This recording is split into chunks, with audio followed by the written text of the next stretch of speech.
Sudah, Pak. Sudah, Pak. Alright, kita mulai. Bismillahirrahmanirrahim. Assalamualaikum warahmatullahi wabarakatuh. Waalaikumsalam. Waalaikumsalam warahmatullahi wabarakatuh. Selamat bertemu kembali dengan kelas strategic management.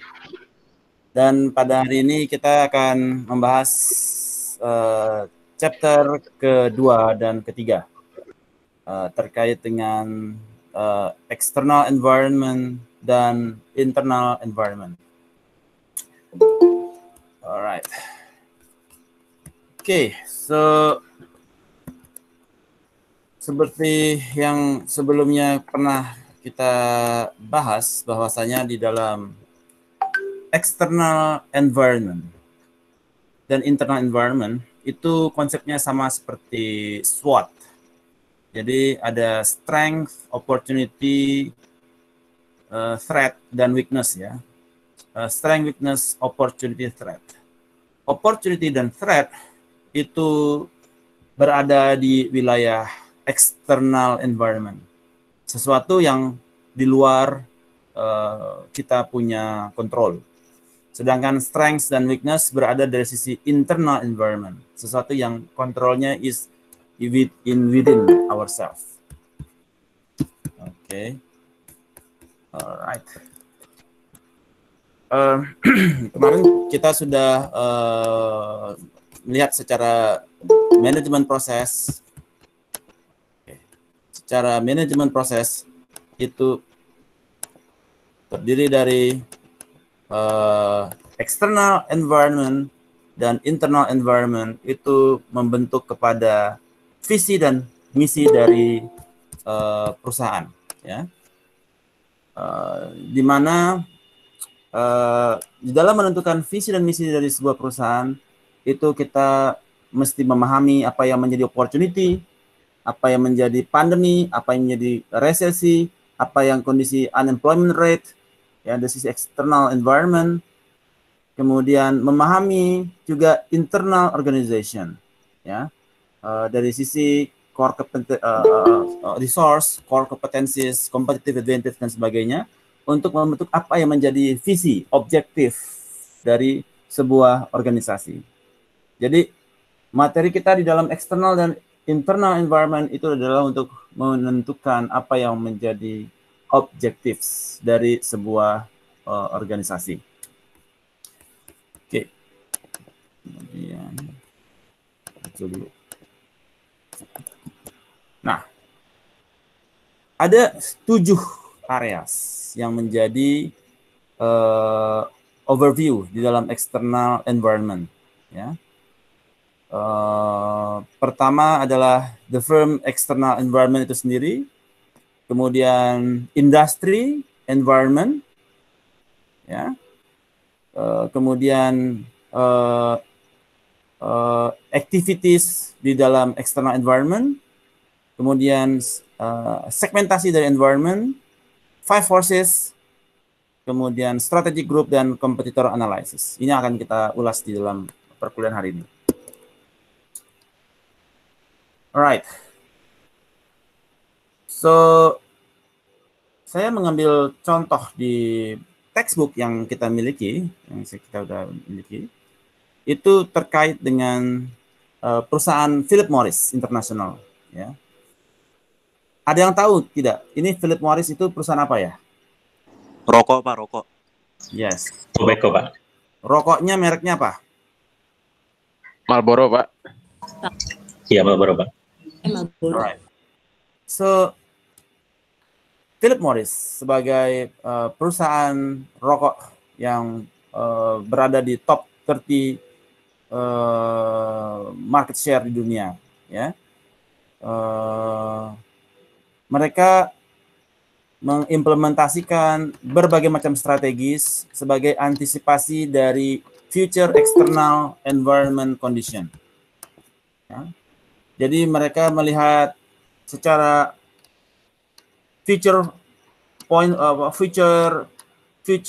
forward, ya. Mereka melihat akan banyak external environment yang berubah di seluruh dunia. Sehingga kemudian Philip Morris bekerja sama dengan foreign governments, ya, perusahaan-perusahaan negara-negara pemerintahan di negara-negara di seluruh dunia on regulatory framework untuk mengenai peraturan-peraturan di sana, ya. Ada kemungkinan peningkatan cukai rokok, ya. Ada terkait peraturan pemerintah mengenai hukum rokok di negaranya, ya, karena di Arab Saudi sudah diharamkan rokok, ya. Di SEMEA itu maksudnya di daerah Afrika, di benua Afrika itu banyak yang sudah mengharamkan rokok, ya. Sehingga mereka harus bekerjasama dengan pemerintah setempat agar tidak mengeluarkan fatwa terkait rokok ini, ya. Kalau dikeluarkan fatwanya rokok haram, maka usaha mereka akan terancam, ya, jeopardize. Seperti di Indonesia, fatwa rokok haram sudah dikeluarkan oleh Muhammadiyah, namun NU haram hanya untuk ibu hamil dan anak kecil. Dan orang yang sudah berusia di atas 50 tahun dia haramkan oleh NU, ya. So, ada beberapa kalau Muhammadiyah dia fatwa haram mutlak rokok haram. NU diharamkan kepada yang tertentu, ya. Dan MUI juga mengharamkan kepada ibu hamil, anak di bawah usia 18 tahun dan dewasa di atas 50 tahun itu rokok haram. Bagi Bapak Ibu yang sudah berusia di atas 50 dan masih merokok, maka sudah melakukan perbuatan haram. So, jadi ini adalah bagaimana Philip Morris bekerjasama dengan pemerintahan di seluruh dunia terhadap untuk mengantisipasi peraturan-peraturan yang diterbitkan oleh pemerintah tersebut. Kemudian Philip Morris juga melihat terjadi opportunity di emerging markets. Terjadi opportunity di emerging markets, di mana mereka harus selalu melihat kepada where is the opportunity, di manakah kelompok ikan berada, ya. So emerging market merupakan target market mereka. Kemudian smokeless tobacco, ya. Jadi ketentuan untuk yang meredam kegiatan merokok sebagai mengantisipasi kepada fewer smoker, karena semakin sedikit yang merokok maka bisnis mereka pun penjualan akan semakin turun. Kemudian support on sustainable farming, ya, terus untuk perkebunan, ya. Philip Morris memberikan investasi yang cukup besar CSR mereka untuk perkebunan daun tembakau, ya.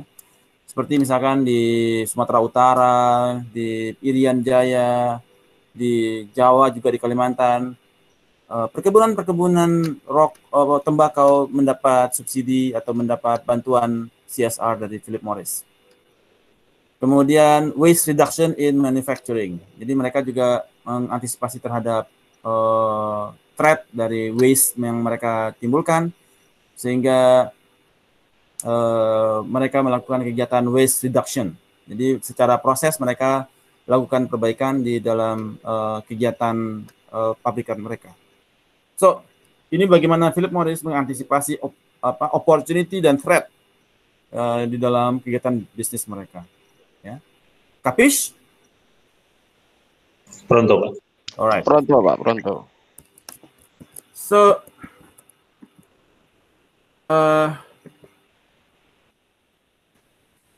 di dalam external environment, ada 3 external environment yang terbagi, yaitu pertama adalah general, secara general external environment itu, kemudian external environment secara general, kemudian external environment secara industri, dan external environment secara kompetitor.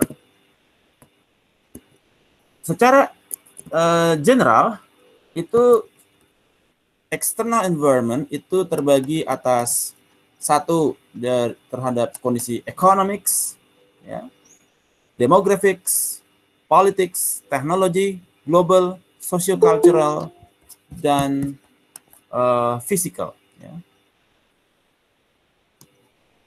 General environment secara economics misalkan apa? Ada yang bisa jawab?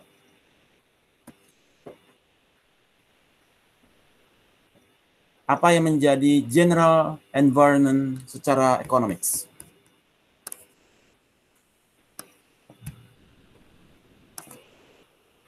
Oke, saya bantu.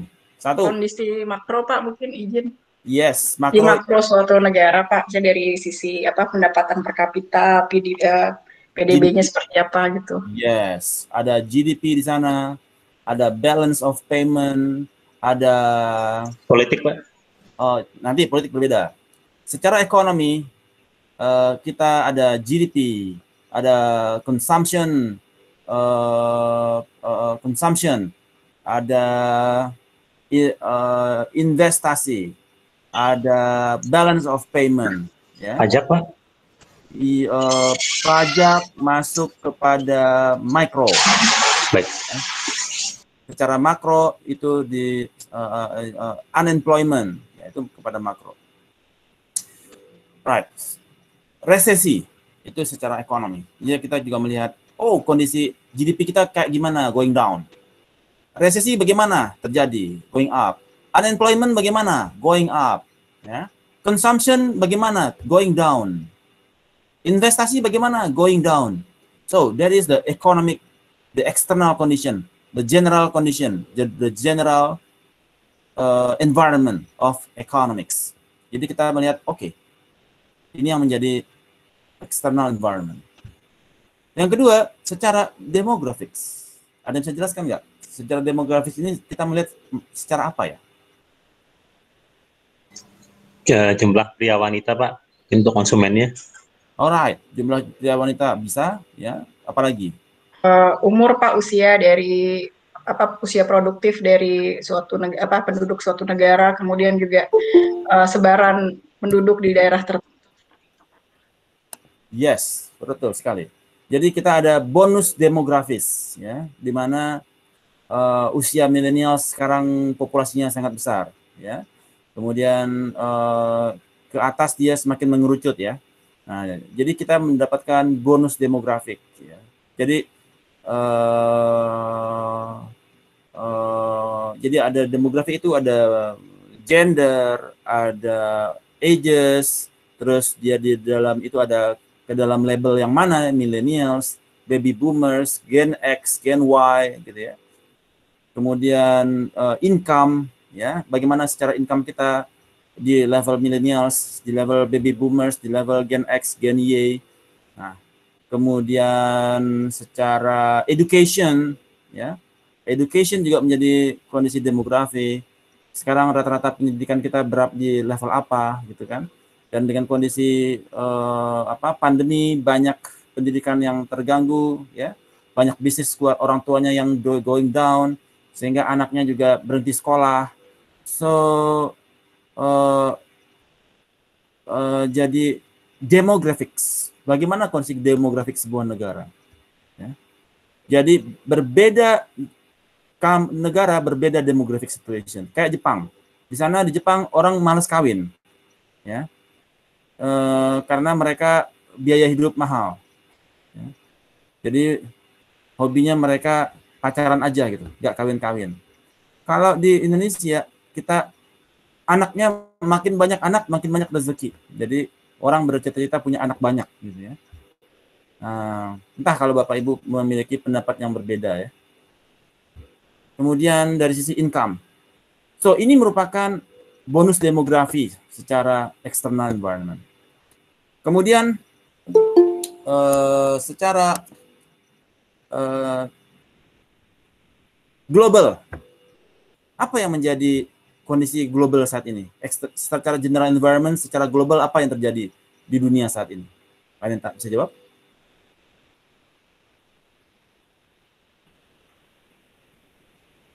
Suara saya terdengar? Terdengar, Pak. Oke. Secara global apa general environment yang terjadi saat ini? Ya, COVID-19 Pak, pandemi. Yeah. Terus ya menurunkan prospek ekonomi di hampir seluruh negara sih Pak, seperti itu. Yes, pandemi, ya, the virus COVID-19. Oke, kemudian ada lagi nggak secara global apa yang terjadi sekarang? Climate change, Pak. Climate change, yes, climate change. Kutub utara sudah mulai mulai mengalami peningkatan suhu muka air kita ya, terjadi peningkatan muka air. Oke, kemudian juga secara efek rumah kaca, akibat dari efek rumah kaca yang terjadi ya. Oke, terjadi climate change, perubahan alam. Oke, kemudian secara socio-cultural, apa yang terjadi saat ini? Secara general environment. Borderless Pak, makin nggak ada batas. Jadi bisa saling komunikasi, bisa saling interaksi secara langsung, nggak terbatasi oleh jarak ataupun daerah Pak. Alright, bisa. Oke. New Tapi itu normal, arahnya Pak. lebih kepada teknologi. Ya, kita? New normal, Pak. Jadi sekarang normal. semuanya pindah ke online. Majority Yes. mulai dari perdagangan, terus meeting dan lain-lain, Pak. Yes.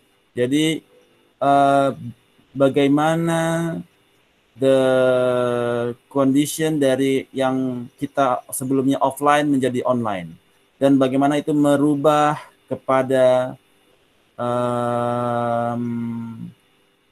membentuk kepada digital students, ya. New normal create digital students dan memberikan impact kepada semua education, working environment dan sebagainya. Alright. Kemudian apa lagi? Socio-cultural.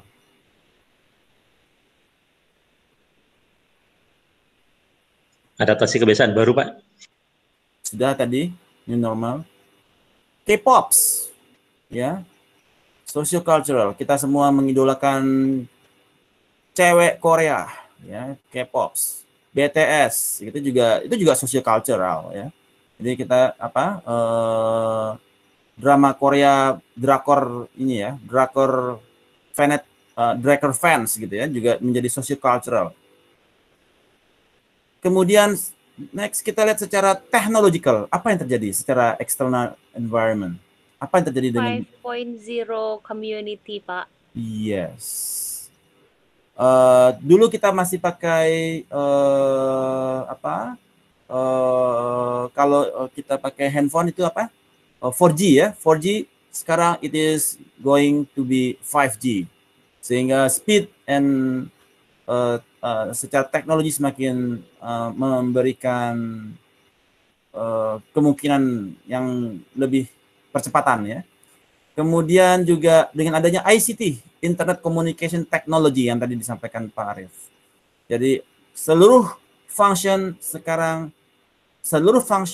overlay ya, on top of every function terhadap accounting, finance, sales, operation, on top of them all itu menggunakan ICT, Internet Communication Technology, menggunakan big data. Semua tercapture di dalam Hadoop Big Data. Kemudian juga menggunakan IoT, Internet of Things, menggunakan sensor untuk mendapatkan data dari drones, dari CCTVs, dari RFIDs, dari barcodes, semua data mengalir ke big data. So, on top of every function, every now people in finance, accounting, sales, management, operation, anything depend on ICT, on big data, on IoT. So this is the new general environment that must be adopted by every one of us to be survive in the future. Good. Politics. What happened in the general environment now? What happened in politics? Pergantian rezim, Pak. Yes, dari Donald Trump ke Biden ya. Right. Terus apa lagi yang mempengaruhi kepada external environment kita? Dominasi antara Barat dan Timur, Pak. Yes, the trade war. Black Lives Matter. US and China. and Black Lives Matter. Okay. Right. So those are general environment. General environment. Kemudian setelah itu ada yang disebut dengan industry environment. Ya. Nah, yang mana ini dipengaruhi oleh general environment. Jadi kita institusi kita atau company kita itu pertama dipengaruhi oleh general environment. Kedua dipengaruhi oleh industry environment. Terdiri atas threat of new entrants, power of suppliers, power of buyers, power of substitutes, intensity of rivalry. Ya. Threat of new entrants. Sekarang apakah gampang untuk kompetitor itu masuk ke bisnis yang similar dengan kita?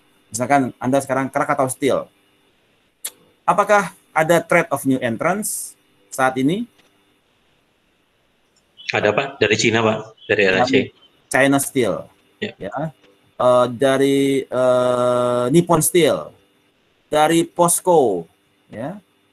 Dari India Steel. Dari Thai Fine Sinter di Thailand. Ya. Semua, kenapa terjadi threat of new entrants? Kenapa? Karena pangsa pasarnya besar, Pak. Dan baja is mother of industry. Semua butuh baja, Pak. Alright, tapi apa yang menjadi triggernya? Peraturan impor mungkin, Pak. Yang mana? Yang steel dari luar negeri, kayak China Steel. Ya, itu kenapa? Kan dibolehkan impor. Jadi yang Krakatau Steel-nya threat-nya dari barang-barang impornya juga. Yes, jadi kebijakan pemerintah yang menurunkan pajak untuk impor steel sehingga mengakibatkan Krakatau Steel mengalami financial distress. Kenapa? Harga produk dari luar lebih murah daripada Krakatau Steel. Ya. Mereka membanjiri market di Indonesia dengan harga murah. Sehingga kemudian Krakatau Steel mengalami financial distress. Ya. Mengalami utang dan lain sebagainya. Ya. Karena apa? Di luar negeri, di China itu kenapa bisa murah? Anda jawab, kenapa steel di China murah? Apakah dumping, Pak? Bukan. Bahan baku di sana, Pak. Bukan. Teknologinya lebih bagus, Pak, dibanding Indonesia. Bukan. Sehingga lebih efisiensi. Insentif dari negara, Pak. Bukan. Low quality. Cheap labor, Pak? Bukan. Karena Economic of scale, Pak, enggak ya? yes, that's correct. The economic of scale di China. Karena mereka base-nya mereka sudah besar. Sehingga produksi mereka betul-betul efisien.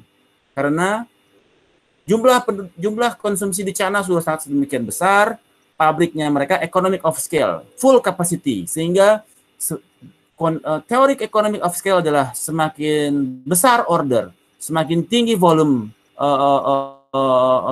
produksi, maka dia akan mengurangi kepada unit cost. Sehingga unit cost steel di China sangat murah. Karena sehingga juga ketika mereka mendapatkan order ekspor ke luar negeri itu sehingga menyebabkan unit cost mereka semakin kecil. Karena mereka biayanya fix. Biayanya fix, ordernya turah-turah. Sehingga unit cost-nya menjadi sangat murah dibandingkan dengan Krakatau Steel, ya. Yang konsumsinya hampir 50% itu mereka ekspor dibandingkan lokal. Di China mereka lokalnya aja mereka udah full. Sehingga unit cost produk di China sangat murah. Ditambah lagi dengan pemerintah Indonesia mengurangi impor duty tax sehingga banjirlah produk China.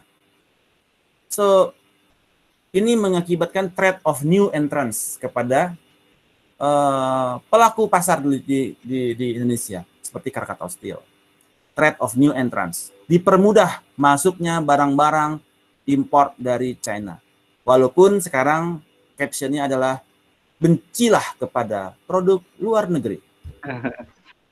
So, terjadi paradox of statement. Dengan statement tersebut, benci tapi rindu. Benci tapi cinta. So, saya kira-kira paham? Kapis? Pronto, Pak. Pronto, Pak. Pronto, Pak. Kemudian industry environment kepada power of suppliers. Supplier dalam hal ini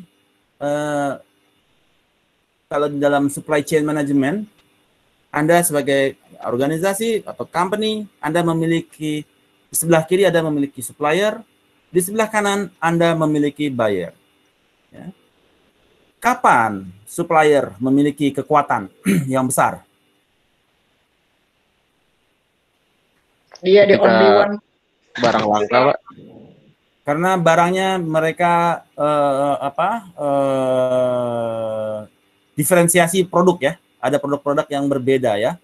Jadi Masuk tunggal, Pak. pemasok ya. Jadi mereka ada yang barangnya standardized sehingga banyak company bisa bersaing. Jadi power of supplier-nya menjadi rendah karena banyak pilihan. Ya, ada juga yang barangnya differentiated sehingga hanya satu company yang jual, sehingga power of supplier-nya tinggi. Atau terjadinya supply-nya terbatas, ya, dan ada yang memiliki supply yang stok yang besar, sehingga power of supplier-nya dia besar karena supply yang sedikit, sedangkan demand-nya yang tinggi. Ya, demand tinggi, supply rendah.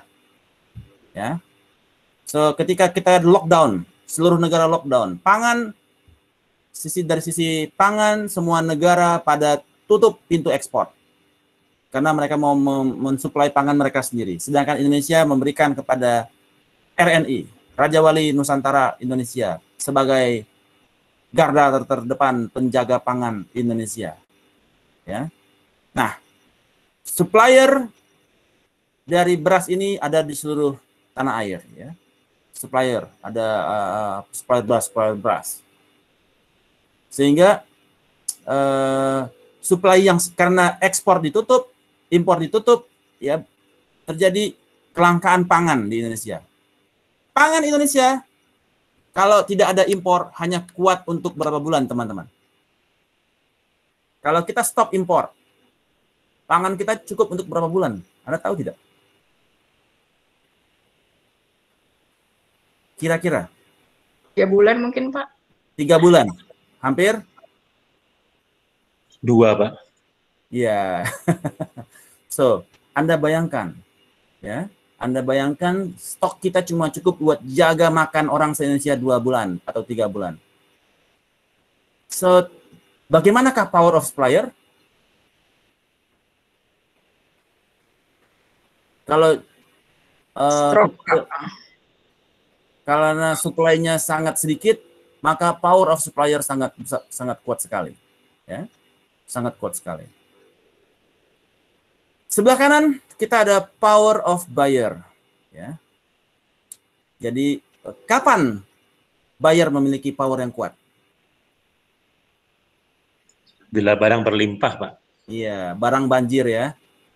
Kayak misalkan tomat, ya. Atau ketika panen, tiba-tiba kita impor, sehingga petani pada kecewa, harga langsung jatuh, ya, supply dibuat tinggi. Hukum supply and demand. Kita masuk ke macroeconomics. Di microeconomics. Ketika supply naik, ya, demand tetap, apa yang terjadi? Harga turun, Pak. Harga turun. Bargaining power of buyer semakin tinggi ya. Ketika supply turun, ya, dan permintaan market naik, ya, supply turun, kita stop import. Cuma stok makan cuma bisa buat 2 bulan, ya, dan barang disimpan oleh RNI. Dan RNI harus, kan ketentuan dari terakhir oleh Pak Erick Thohir meminta RNI untuk meningkatkan stok pangan nasional dari 2.0 menjadi 5.0. Ya.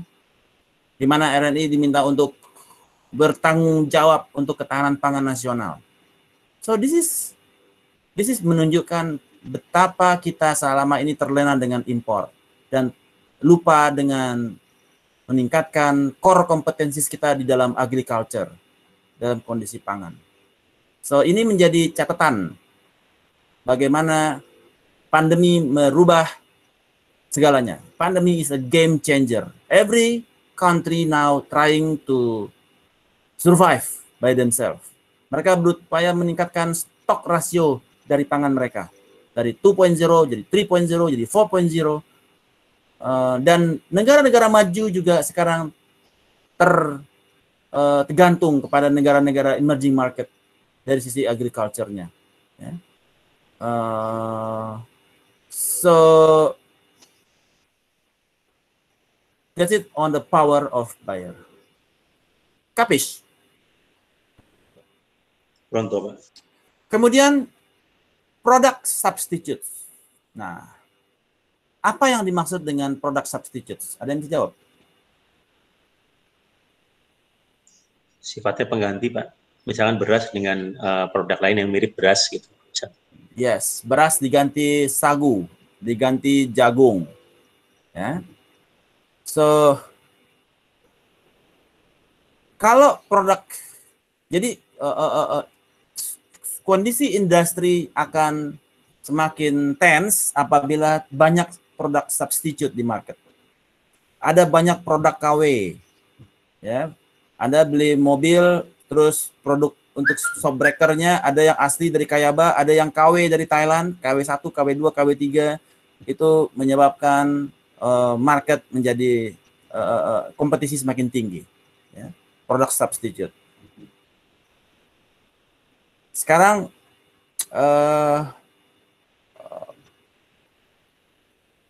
produk substitute rata-rata berasal dari mana ya? Ada yang bisa jawab? Produk substitute mostly dari mana ya? Cina, Pak. Yes, China. Mereka dengan Alibaba-nya ya menjadi pabrik buat dunia. Semua negara bikin apa, dia bikin sendiri. Ya, kita ada Google, mereka bikin Baidu. Kita punya orang bikin WhatsApp, dia buat WeChat. Orang buat apapun, dia bikin China label products. Ya. So mereka memiliki kekuatan ATM yang sangat kuat. Apa itu ATM? Tiru, modifikasi. Yes. Dan label dengan China production. So this is yang kemudian menjadi intensity of rivalry. Ya. Intensity of rivalry dari para pelaku pasar. Jadi ada company A, company B, company C, terjadi rivalry di antara mereka. Ada Krakatau Steel di Indonesia. Apalagi yang lain, yang steel yang lain. Steel yang besar Krakatau Steel ya. Atau Toyota, Mitsubishi, kemudian Daihatsu dan lain sebagainya. Terjadi intensity of rivalry. Kenapa? Karena pasar turun. Mereka memperebutkan pasar tersebut. Mereka memperebutkan buyer. Dan mereka memperebutkan juga supplier. Karena supplier tidak hanya supply ke Toyota, mereka juga supply ke Kayaba, supply kepada Toyota, supply kepada Mitsubishi, supply kepada Daihatsu, ya, untuk shockbreaker mereka. Ya. Aisin Takauka, mereka juga supply ke Daihatsu, supply ke Toyota, supply ke Mitsubishi. Jadi rata-rata pabrik itu mereka supply ke semua. Jadi karena market turun, jadi mereka berebut terhadap market, berebut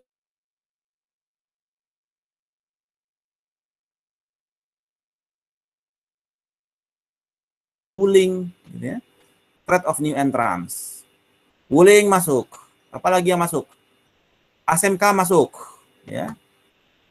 Sebagai cintailah produk dalam negeri kita. Jadi memang sudah sepatutnya ASMK segera diwujudkan karena kita harus bisa membuktikan cinta kita kepada produk dalam negeri. Kemudian terjadilah juga produk substitute. Dari Kayaba ada lagi nih substitute dari Thailand masuk, substitute yang KW. Dan terjadilah intensity of rivalry di dalam pusaran industri tersebut. Baik secara kualitinya terjadi rivalry, secara quality siapa yang menang, secara customer service siapa yang menang, secara cost siapa yang paling bagus, secara after sales service siapa yang paling kuat. Nah, terjadi intensity of rivalry di dalam industry environment. Kapish? Pronto, Pak. Alright. So that is the terjadi competitor environment. Ya, dari rivalry tersebut terdapatlah competitor environment. Ya, secara quality siapa yang number one? Siapa yang megang market share kepada sales? Siapa yang pegang market share kepada cost? Siapa yang pegang market share kepada after sales service? Dan seterusnya. Right. So that is on the external environment. Right. Ini tadi kita membahas untuk external analysis. Tadi kita sudah bahas demografik apa saja, economics, inflasi, interest rate, ya, global, physical, kemudian industry environment. Kita bicara kepada five forces, kemudian competitor environment. Kita bicara kepada competitive dynamics antara companies dalam upaya mereka untuk mengejar above average return. Ya, ujung-ujungnya adalah above average return. Right. External environment secara opportunity. Tadi kita udah bahas dari kemarin. Opportunity adalah sesuatu yang di luar kontrol kita. Sementara threat adalah suatu kondisi yang juga di luar kontrol kita. Ya. Kemudian ada 4 komponen of external environment analysis yang dalam melakukan analisa. Pertama adalah scanning, monitoring, forecasting, dan assessing. Ya. Scanning mengidentify secara environment, external environment, seperti apa nih sekarang. Secara yang demographics, teknologi, kita harus bisa scan. Anda sebagai managers, ya, calon CEO harus bisa melakukan scanning terhadap external environment dari sisi general environment, industry environment, ya, competitor environment. Anda harus bisa melihat apa yang terjadi secara external environment, melakukan scanning. Dari mana Anda melakukan scanning? Bagaimana caranya? Menggunakan text mining, menggunakan dashboard, ya, menggunakan logaritma, menggunakan studies baik study kualitatif maupun kuantitatif, ya. Text mining untuk melihat dari sisi tulisan di Tempo, ya, di Time Magazine, Anda memiliki kemampuan text mining terhadap informasi. Ini informasi bicara bagus atau bicara jelek? Bagaimana Anda melakukan mining terhadap informasi? Bagaimana Anda membuat business intelligence dashboard secara interest rate naik turun, ya? Kata-kata Gubernur BI, ya, itu indikasinya kemana secara dashboardnya? Dilihat secara text mining, kata-katanya itu kemana ini arahnya? Orientasi Bank Indonesia. Bagaimana logaritma bermain di dalam? Anda bisa menggunakan logistic regression, multinomial logistic regression, neural networks, dan lain sebagainya secara kuantitatif. Ataupun secara kualitatif melakukan studies. Anda fokus group discussion, mengundang pembicara-pembicara yang berkompeten, dan memberikan masukan kepada Anda terhadap tema. Ya. Apa yang menjadi codings, apa yang menjadi kategori, apa yang menjadi themes dari perubahan saat ini. Ya. Alright. Kemudian setelah scanning Anda kuasai, melakukan monitoring.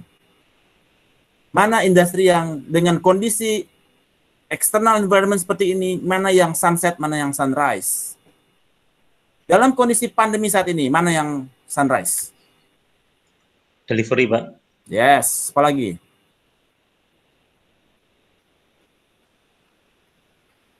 Ya, delivery, kemudian teknologi, telekomunikasi, Zoom, ya, internet communication technology, ya, entertainment, Netflix, YouTube, entertainment, ya, semua orang butuh hiburan di rumah, nggak bisa kemana-mana, ya, sunset industry, pariwisata, ya, itu semua. Bali udah jadi pulau hantu. Pulau Komodo yang tinggal cuma Komodo, nggak ada lagi yang datang, cuma Komodo doang. Ya, mereka pada happy tuh Pulau Komodo para Komodo di Pulau Komodo. Mereka bisa bebas leluasa jalan-jalan, nggak ada manusia yang gangguin. So, monitoring. Apakah Anda berada di sunset atau berada di sunrise? Kalau Anda berada di sunset, pack your bag, go to the sunrise industry. Otherwise, Anda akan memiliki resiko yang cukup tinggi, ya, high risk. Kemudian setelah Anda monitoring, Anda forecasting.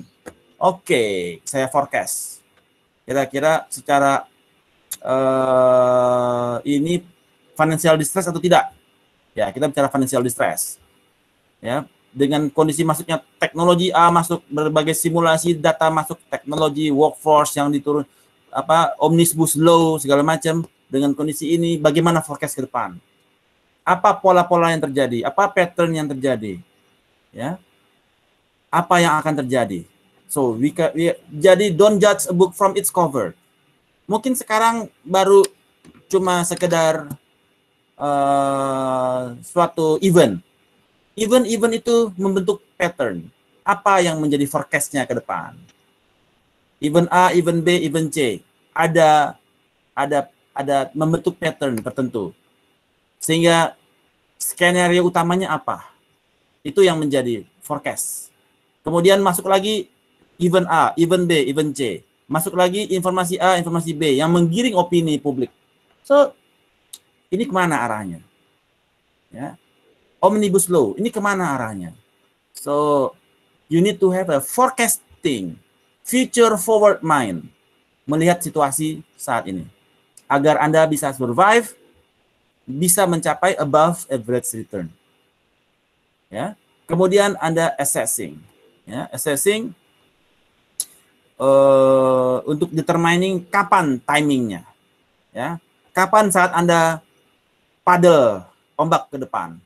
Kapan Anda step untuk menginjak papan. Dan kapan Anda berseluncur. Kalau timingnya nggak pas, Anda digulung ombak lagi. Ya.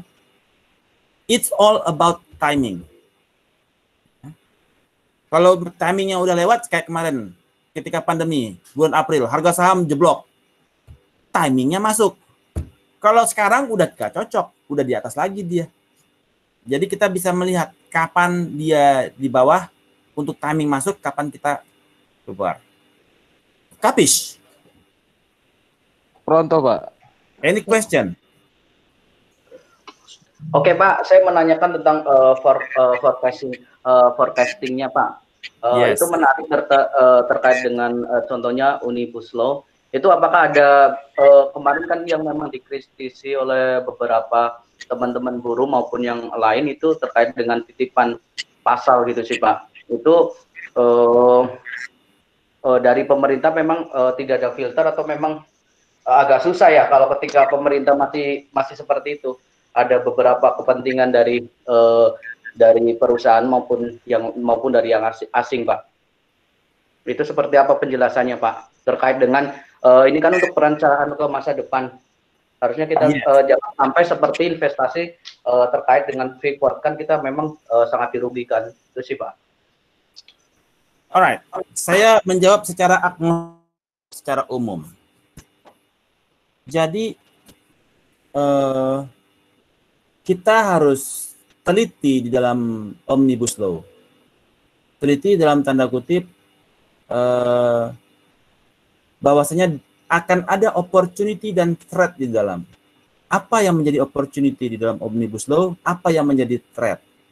Ya.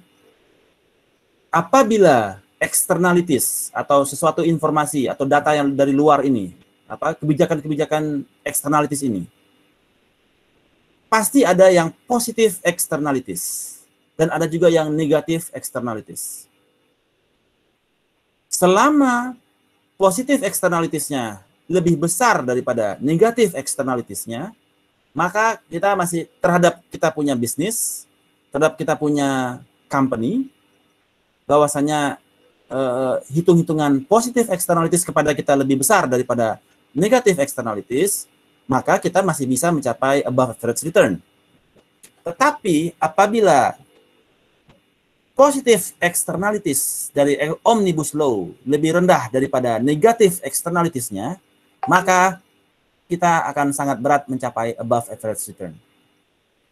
Nah, kemampuan menentukan mana yang menjadi positif externalities dan negatif externalities ini yang harus dibedah lebih dalam oleh Anda semua. Mana yang menjadi positif, mana yang menjadi negatif. Apakah positif lebih besar, apakah positif lebih kecil? Jadi Anda punya skenario simulasi di dalamnya. In total masih positif externalities atau sudah negatif externalities? Kalau dia negatif externalities, maka Anda bisa forecast bahwasanya company Anda akan mengalami financial distress. Kapish? Contoh, Pak. Alright. Questions? Any other questions? No? Alright. So, industry environment, tadi kita udah bahas, ya. Industry environment adalah upaya kita untuk mencapai strategic competitiveness dan above average return, ya. Dimana tadi kita udah bicara untuk mencapai strategic competitiveness and above average return itu dipengaruhi oleh threat of new entrants, kemudian bargaining power of supplier, bargaining power of buyer, dan seterusnya. Ya. Nah, new entrants tadi dijawab oleh dia. Oke, economic of scale, betul, ya. Kemudian ada barrier to entry, ya.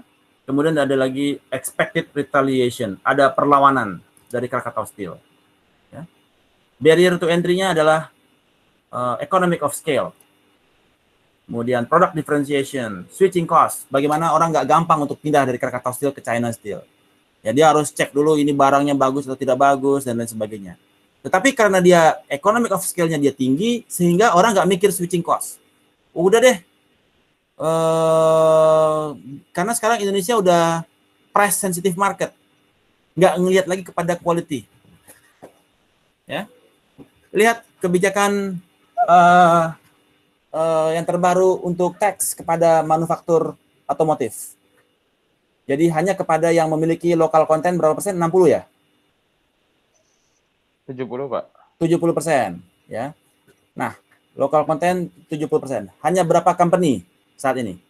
Karena ada berapa merek yang dapat? Cuma sedikit kan? Nggak banyak ya. Rata-rata sekarang kita masih dari luar. Karena barangnya murah. Ini menjadi benang merahnya. Industri otomotif sekarang price sensitive market. Mereka berusaha cost down dan mencari raw material yang termurah. Sehingga akibatnya mereka impor ke China. Impor ke POSCO Korea. Ya. Karena karena juga impor jutinya rendah. Namun berakibat kepada lokal kontennya yang sedikit. Mostly kita impor. Nah, kebijakan ini sebetulnya menampar muka kita sendiri. Di mana kebijakan lokal konten 60 membuka boroknya, bahwasanya hanya sedikit ternyata produk yang lokal kontennya 60 di atas 70%. So ini menjadi bukti bahwasanya kita masih cinta produk luar, belum cinta produk lokal. Dan namun paradoks juga dengan kebijakan pajak yang diberikan tax pengurangan tax kepada produk impor dari luar. Seharusnya kalau kita benci produk luar, maka tax produk luar dinaikin semua. Itu bukan malah dikurangi. Right. Bargaining power of buyer, substitute product, rivalries, yes. Okay. Strategy groups.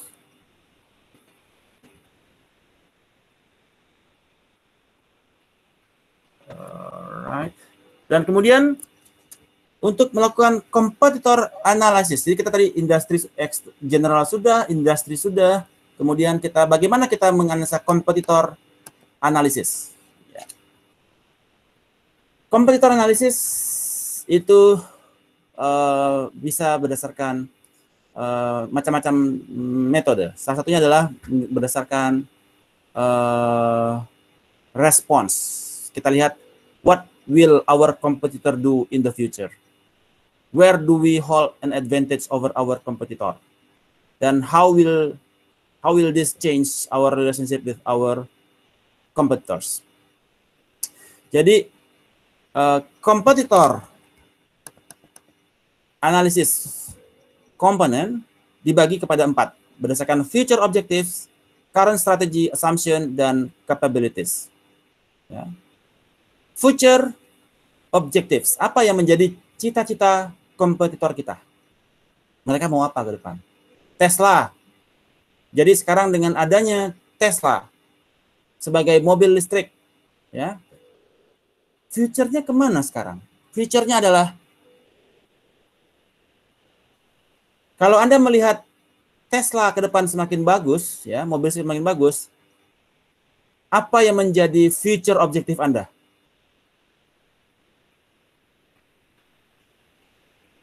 Kira-kira apa implikasinya? Ke depan bisnis apa yang bagus?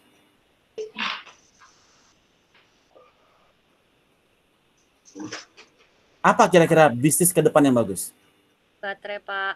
Baterai. Mobil listrik. Yes. Jadi Anda nggak mikir bikin pom bensin. Anda dari sekarang bakal mikir bikin buat pom baterai. Jadi pengisian baterai di tol Cilenyi Bandung. Anda bikin itu pom baterai. Mereka buat ngecas baterai mereka. Mobil. Jadi karena mereka kehabisan baterai di tol. Itu yang pertama. Apalagi fiturnya kalau Tesla ini semakin berkembang? Industri lithium. Ya. Industri lithium, ya. Untuk raw material lithium itu bakal dicari. Ya. Siapa sumber resources, negara mana yang memiliki resource lithium terbesar di dunia? Indonesia. Yes. Di manakah letak zat lithium itu berada? Kalau nggak salah di daerah itu ya Pak, Maluku situ ya, pulau mana itu ya? Yes. Lithium itu berada di dalam zat apa?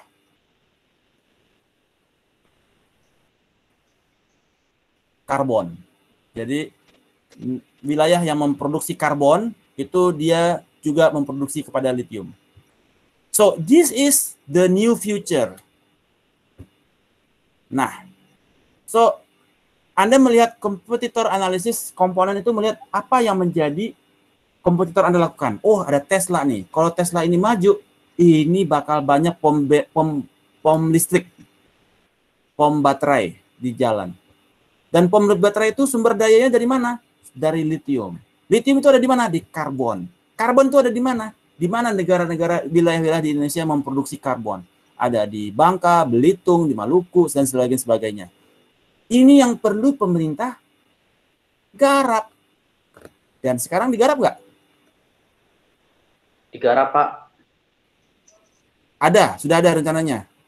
Sudah ada salah satu yang sudah ada.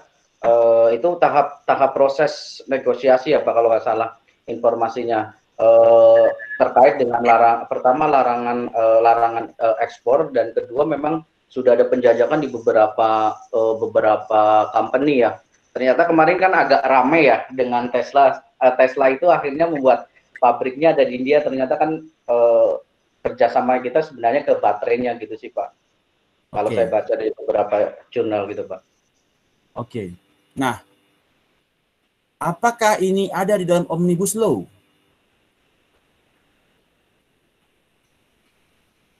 Di mana posisi Omnibus Law kepada industri lithium?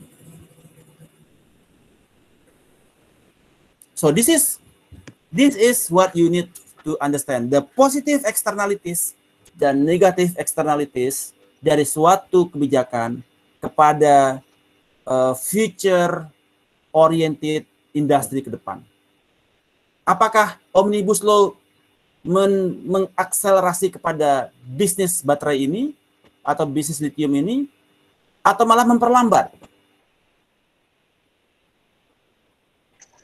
Kalau ngelihat dari aturannya Omnibus Law sih harusnya mempercepat Pak, karena perizinan itu tidak berbelit-belit sih. Salah satunya Pak keunggulannya.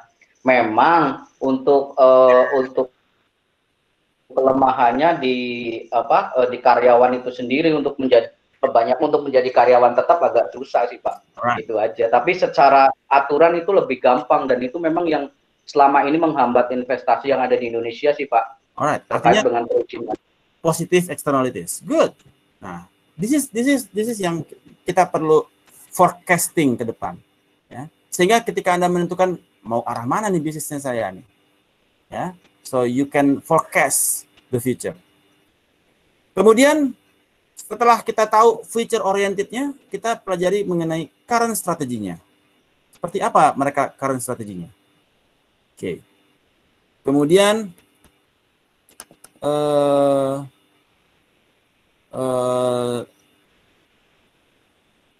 apakah strategi yang diterapkan saat ini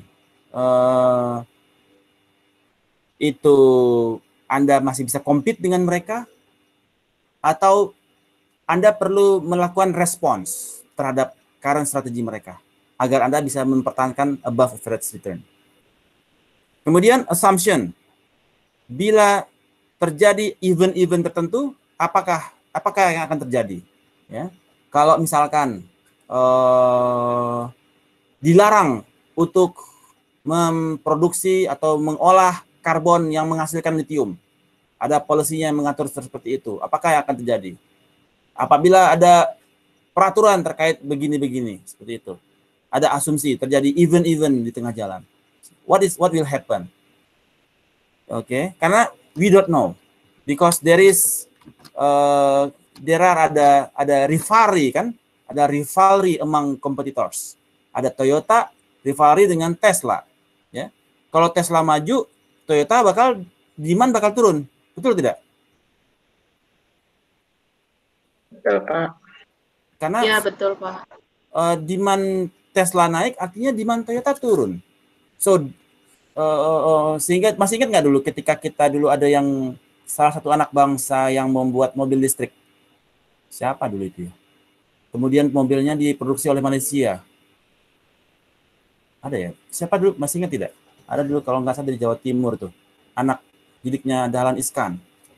Jadi dia membuat mobil listrik, menawarkan kepada pemerintah untuk membuat mobil listrik. Terus idenya tidak dilanjutkan, tapi malah dibeli oleh Malaysia. Sehingga Malaysia sekarang udah mulai produksi mobil listrik. So ada rivalry among manufacturers dari Toyota, dari Daihatsu, yang mereka berdasarkan fosil resource, sumber daya fosil, dan ada lagi yang sumber daya listrik yang dimanfaatkan, the renewable resources. Kalau kita moving ke renewable resources, maka yang fossil resourcesnya akan going down. Chapter 7, Chapter 11 mengalami financial distress. Mereka tidak mau mengalami financial distress, ya, sehingga terjadi rivalry, dan itu bahkan akan banyak event-event yang menjadi asumsi. Tadi terjadi peraturan yang peraturan yang menjadi barrier dan sebagainya. Kemudian capabilities. Nah, what is our strength and weaknesses? Ya, apa yang menjadi strength dan weaknesses kita? Core kompetensi kita apa? So that is sehingga kita bisa melakukan competitor analysis component, ya. Right. Kemudian competitor di dalam competitor analysis itu ada yang disebut dengan competitor intelligence. Adalah bagaimana kita gather data untuk memahami dan mengantisipasi terhadap strategi dari kompetitor kita, apa yang menjadi asumsinya dan apa menjadi capabilities dari mereka, ya. Bisa menggunakan competitor intelligence. Dari mana competitor intelligence-nya? Jadi kalau Anda diminta untuk melakukan competitor intelligence terhadap kompetitor Anda, bagaimana cara Anda melakukannya? Ada ide tidak? Any idea? Gimana Pak tadi Pak? Bisa Bagaimana diulang? cara Anda melakukan competitor analysis terhadap kompetitor lawan-lawan Anda? Pengumpulan data Pak di lapangan. Pengumpulan data di lapangan, oke. Ya, terkait penjualan maupun siapa-siapa. Kita sih sebenarnya bisa ngelihat data base itu dari pajak mungkin ya, dari sisi penjualan juga sama sih. Mobil-mobil apa yang diinginkan gitu. Karena di Indonesia itu selain Tesla kan juga ada beberapa yang sudah jalan dari Hyundai, dan beberapa itu sudah digunakan di salah satu di kepolisian di Bandung ya, sebagai pengawalnya. Kalau nggak salah itu sih Pak. Jadi memang ya siapa yang cepat sekarang itu yang dapat Pak, terkait dengan perubahan teknologi ini sih Pak. Karena data is the new oil ya. Data is the new oil. Mereka yang mendapatkan data lebih awal, mendapatkan informasi lebih awal, akan memiliki kemungkinan, memiliki opportunity yang lebih besar untuk mendapatkan above average return. Untuk mendapatkan data ini, tentu kita butuh competitor intelligence. Dari mana competitor intelligence ini kita dapatkan? Kita bisa menggunakan secara kualitatif maupun secara kuantitatif. Secara kuantitatif, kita bisa menggunakan focus group discussion, kemudian menggunakan grounded theory, ya, atau menggunakan interview, atau menggunakan text mining. Jadi Anda melihat mendapatkan data dari internet, kemudian Anda lakukan text mining menggunakan Python, Anda melakukan neuro-linguistic programming dan lain sebagainya. Untuk Anda mendapatkan apa yang menjadi future oriented dari company tersebut. Apa yang menjadi codings-nya, apa yang menjadi kategorinya, apa menjadi teams-nya. Ini masuk di dalam qualitative research ya. Ada lagi yang secara kuantitatif. Anda bisa dapatkan data-data penjualan, ya. Kemudian Anda bisa melakukan analisa kuantitatif, melihat apa saja yang paling mempengaruhi kepada penjualan mereka. Kalau mereka ternyata lebih kuat di quality, Anda jangan melawan mereka di quality, artinya Anda melakukan red market, ya, red ocean. Jadi red ocean strategi itu Anda berkompetisi di tempat yang sama di kualitas, tapi Anda bermain di yang blue ocean, bersaing di cost, kasihnya harga murah. Anda mencari market yang mencari murah. Ada market yang mencari harga murah, ada yang market mencari harga tinggi. Ya, ada market yang mencari after sales service-nya. Nah, Anda jangan bersaing di red ocean. Di mana red ocean itu Anda berdarah-darah. Jaga kualitasnya, terus kualitas produknya sangat bagus sekali. Itu Anda berdarah-darah. Mending Anda main misalkan di cost. Harga Anda paling murah untuk di kelasnya. That's all. Anda kurangi fitur-fiturnya. Pokoknya harga paling murah. Karena Anda mencari yang price sensitive market. So, dari mana Anda tahu itu? Dari competitor intelligence. Mereka main di quality. Oh, mereka main di cost. Oh, mereka main di delivery. QCD. Ya. Alright. So far so good. Kapish? Pronto. Right. Front. So that is on the external environment. So and then kita juga harus di dalam intelligence collection mendapatkan data intelligence terhadap industri intelligence atau competitor intelligence, kita juga harus follow ethical practice ketika kita gather competitor intelligence. Satu, kita usahakan obtain itu dari public information, ya. Kedua, kita bisa dapatkan melalui mengikuti trade fairs, ya, event-event, shows, dan collect mereka punya brochures, listen to their discussion, mereka bikin discussion apa aja, kita coba dengar forum-forum mereka seperti apa, gitu ya. Jadi yang sifatnya kita masih public information, ya, atau event-eventnya di public. Some practices may be legal, but unethical. Ya. Jadi misalkan kita hire orang Daihatsu, hire orang Toyota, ya, dia hijack. Artinya informasi di Toyota dia tahu semua kan? That is legal but unethical, salah satunya. Ya. Atau dari Mastercard, dia bajak orang Visa gitu ya, untuk tahu di dalam Visa itu orang ngapain aja gitu ya. Ide-ide di Visa itu apa aja, dia hijack orang Visa misalkan.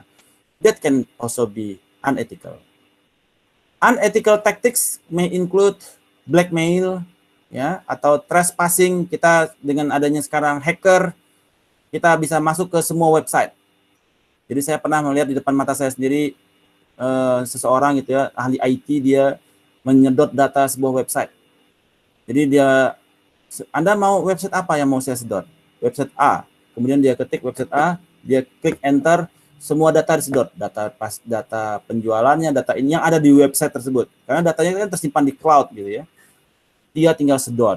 Jadi para hacker memiliki kemampuan yang luar biasa ya. Mereka bisa trespass kemana-mana dengan kemampuan algoritma yang mereka miliki. Kemudian mencuri gambar, dokumen, dan lain sebagainya. That is unethical. Ya. So, a lot of methods untuk mendapatkan data, tapi keep yourself ethical. Right, so that's on the external environment. Any questions?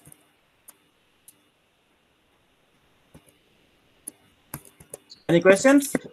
Pak, tanya Pak, izin saya Pak. Yes. Kalau ini semua tadi kita udah lihat berbagai macam unsur ya Pak. Kalau unsur para pemilik modal sendiri masuk mana Pak?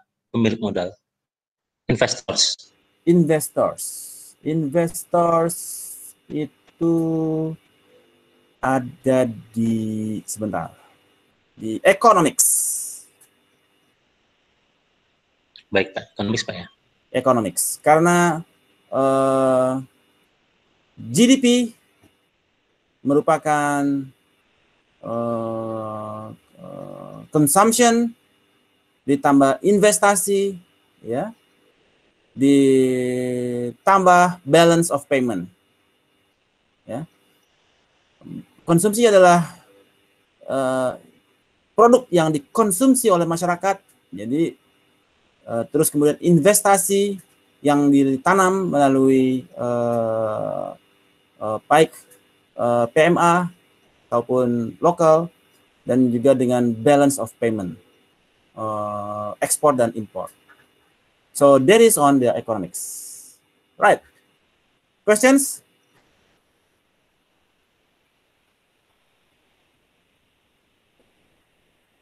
Tidak ada? Alright. So untuk tugas nanti akan saya sepertinya kita chapter 2 dulu, atau saya langsung chapter 3 aja ya? Masih ada waktu kan? Langsung aja, Pak. Langsung aja chapter 3 ya? Alright. Iya, Pak. Oke, kita masuk ke chapter 3. Di chapter 3 kita bicara kepada internal organization. Ya. Jadi internal organization yang mempengaruhi kepada objektif dari perusahaan. Ada 8 areas yang menjadi kontennya, yaitu bagaimana kita memahami importance terhadap internal organizations.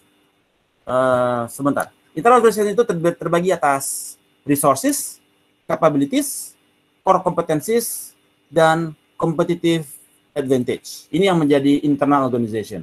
Resource, capabilities, core competencies, dan competitive advantage.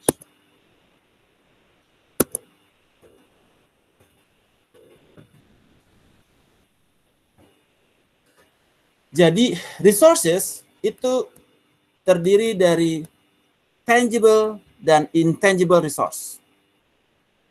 Yang tangible, apa saja yang ditangible? Yaitu tangible resources itu adalah di resources, tangible, intangible. Nah,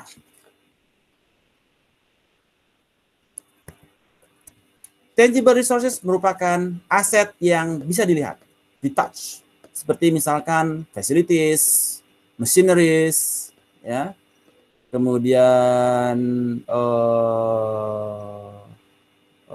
plan. Sementara intangible resources adalah seperti misalkan brand name, innovation, ya, reputation, that is intangible resources. Kemudian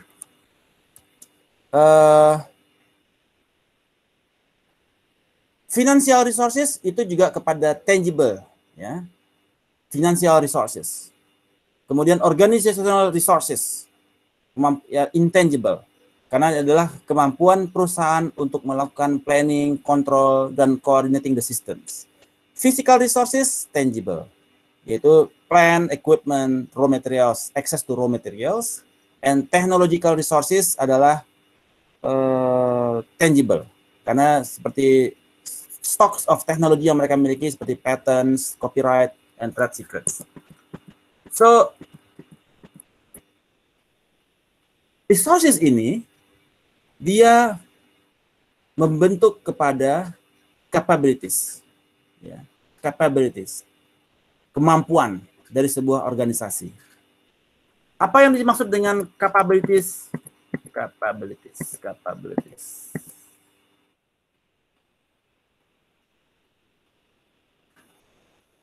Alright, tadi yang untuk resources masih ada yang kurang, ada human resource, itu juga tangible, innovation resource, itu intangible, dan reputational resource, itu intangible. Right. Capabilities adalah sesuatu yang dihasilkan dari resources. Jadi ketika kita bisa mengcombine resources tangible dan resources yang intangible, itu membentuk kepada capabilities. Ketika mesin diadu dengan orang, diadu dengan teknologi, diadu dengan financial resource kita yang cukup, maka dia menghasilkan capability untuk menghasilkan mobil. Mesin stamping, pegawai Toyota yang buat assembly mobil, kemudian financial resources mereka yang tinggi, kemudian teknologi mereka yang juga tinggi, kemudian kerjasama dengan Daihatsu, terbentuklah capability mereka membentuk mobil Avanza, ya. Atau bank, mereka memiliki pegawai yang pintar, teknologi yang tinggi, kemudian resources mereka yang besar. Itu dia menghasilkan produk yang capability mereka bisa untuk KPR, KTA, kartu kredit. Itu menjadi capability mereka. Ya. Atau perusahaan Kayaba, pabrik shopbreaker. Mereka punya mesin, pabrik, orang, dan mereka memiliki capability membuat shopbreaker. So,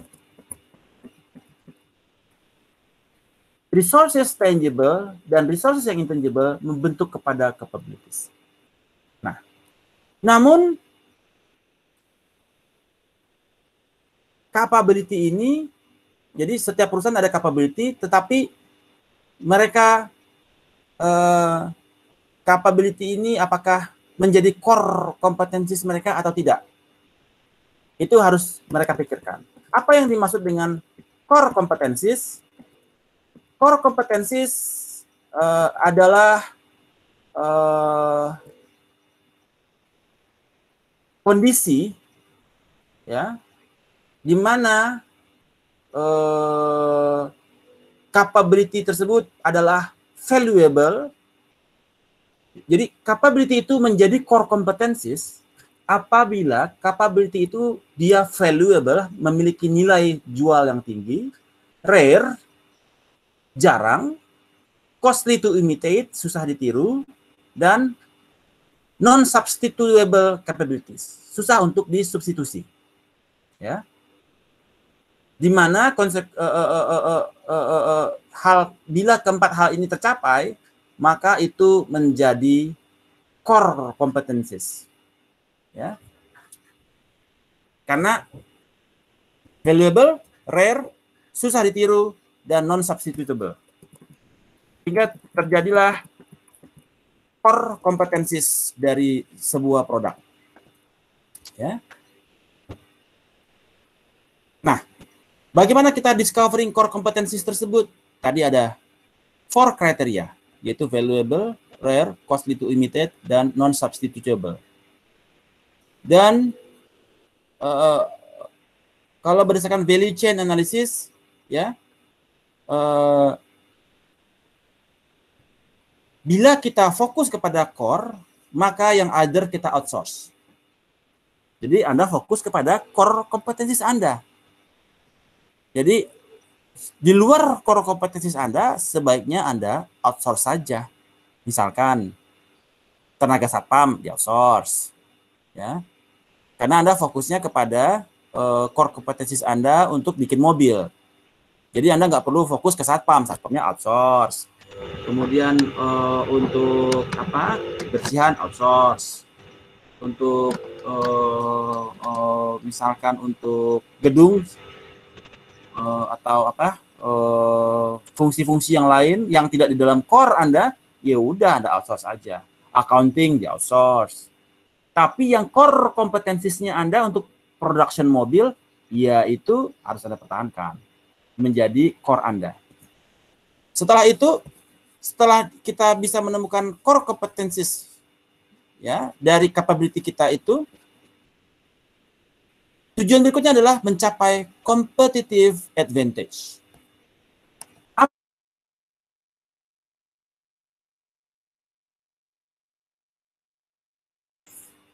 Advantage adalah where is competitive advantage? Competitive advantage adalah di mana kita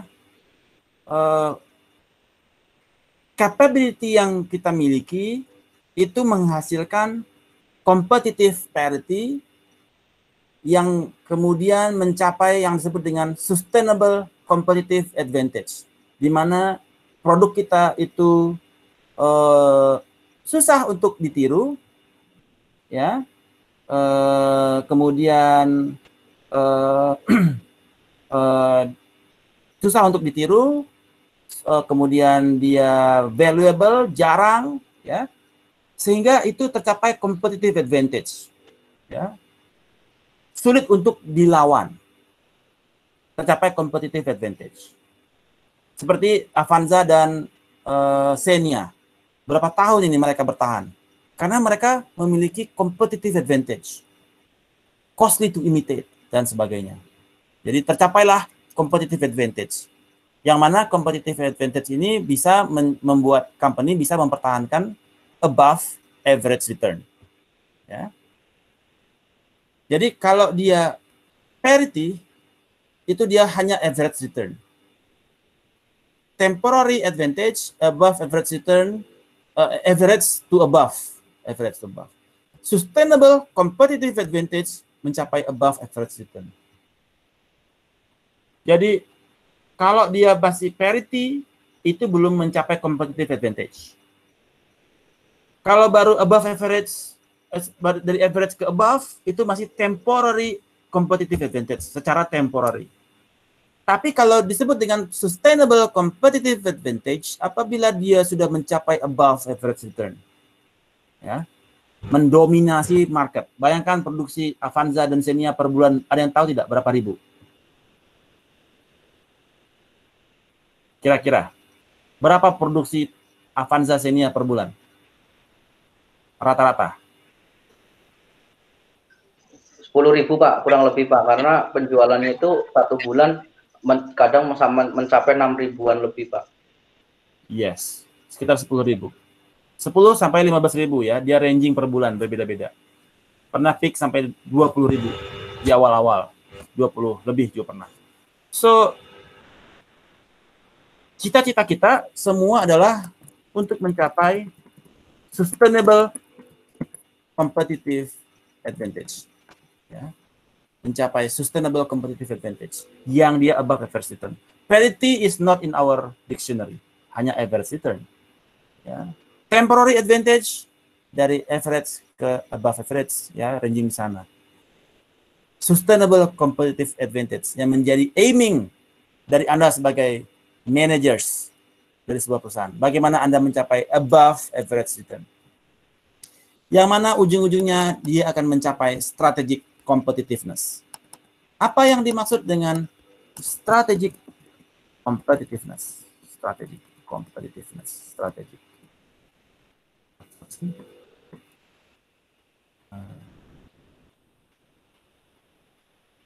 Ya. Kompetitif yang strategik, ya, strategic competitiveness. Itu hanya bisa tercapai apabila Anda mencapai sustainable competitive advantage, ya. Strategic competitiveness, betul-betul dia highly competitive di market. So,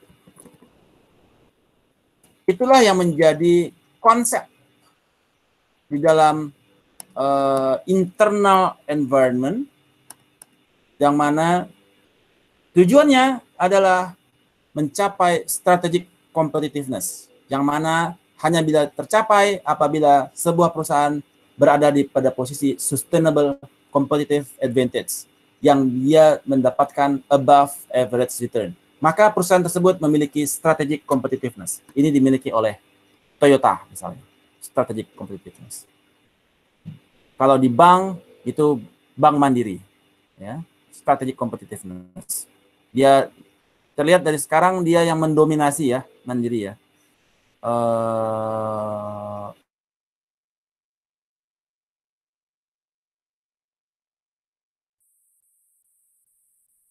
Kami internal environment ini, resources, membentuk capabilities, kita harus bisa membuat capability yang memiliki menjadi core competencies, yang mana dia memiliki kriteria valuable, rare, costly to imitate, dan non-substitutable.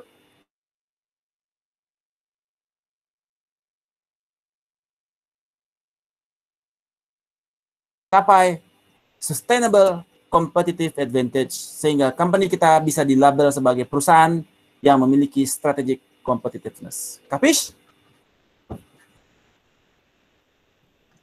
Pronto. Alright. Pronto. Kemudian aksesorisnya. Nah, ini yang wajibnya. Ya, konsepnya dulu yang Anda paham. Berikutnya adalah tangible tadi sudah. Kemudian ini sudah, ini building core competencies tadi sudah. Kemudian building core competencies, apa resourcesnya reliable, bla bla bla, oke, sudah. Oke. Di dalam building core competencies itu kita ada disebut dengan value chain analysis, yaitu primary activities dan supporting activities. Jadi di dalam building core competencies kita fokus on our primary activities, yaitu yang mana itu antara lain adalah Anda tergantung ada di mana. Apakah Anda di service, apakah di marketing, apakah di outbound logistik, apakah di operation, apakah di inbound logistik, ya.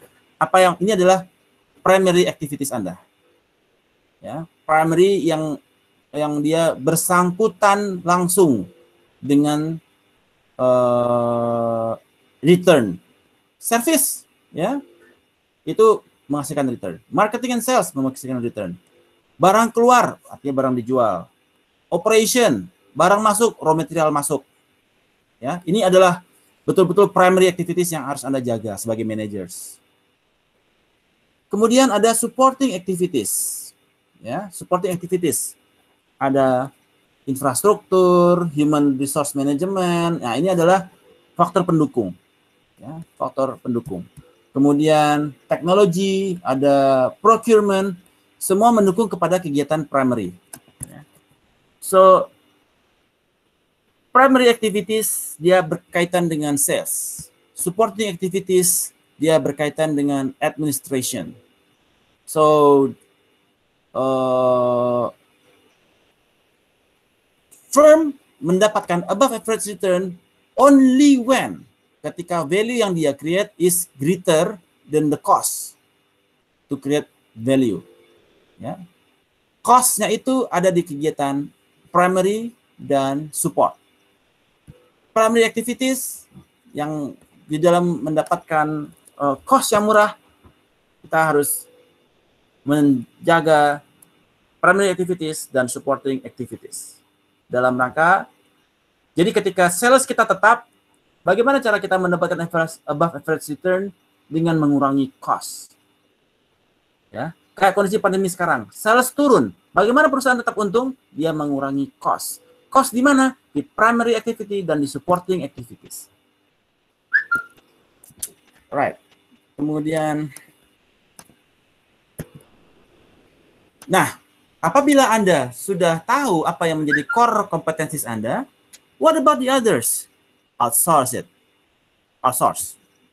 Karena nggak di situ core Anda. Anda nggak jago di sana. Ngapain Anda main di sana? Anda jagonya coding. Artinya core kompetensi Anda di coding. Jangan main sales. Nggak cocok. Anda jagoannya coding. So, focus where you are good at. Best at. So, let the others outsource.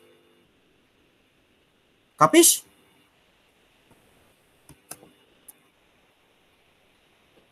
Pronto. All right.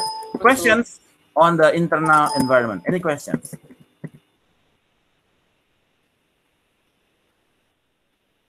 Any questions?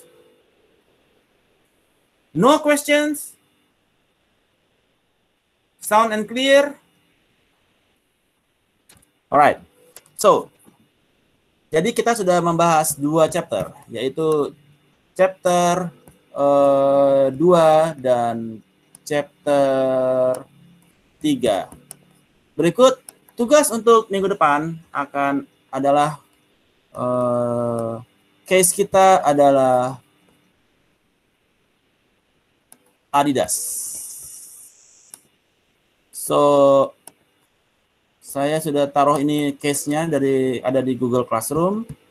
Jadi nanti saya akan berikan soal terkait external environment dan internal environment yang dihadapi oleh Adidas. Kelompok mau ganti atau mau tetap yang lama? Tetap aja Pak. Tetap aja Pak. Udah cocok gitu ya? Iya, biar nggak ruwet Pak. Kemarin ada yang 2 orang doang. Itu siapa kemarin itu ya? Satu kelompok berdua. Oke, nanti Pak Ketua aja yang atur ya, Pak Arif ya, untuk kelompoknya ya. Jadi jangan sampai cuma berdua saja ngerjain, nanti jadinya Siapa? Terlalu heavy buat mereka. Baik, Pak. Baik, Bapak Ibu. Demikian perkuliahan kita hari ini. I hope you got the core of the lesson on the external environment dan internal environment. So, dan untuk minggu depan tugasnya adalah Adidas. Anda akan saya broadcast soalnya nanti di Google Classroom. Minggu depan Anda present lagi. Baik, demikian perkuliahan kita sore ini. Akhirul kalam. Wassalamualaikum warahmatullahi wabarakatuh. Waalaikumsalam.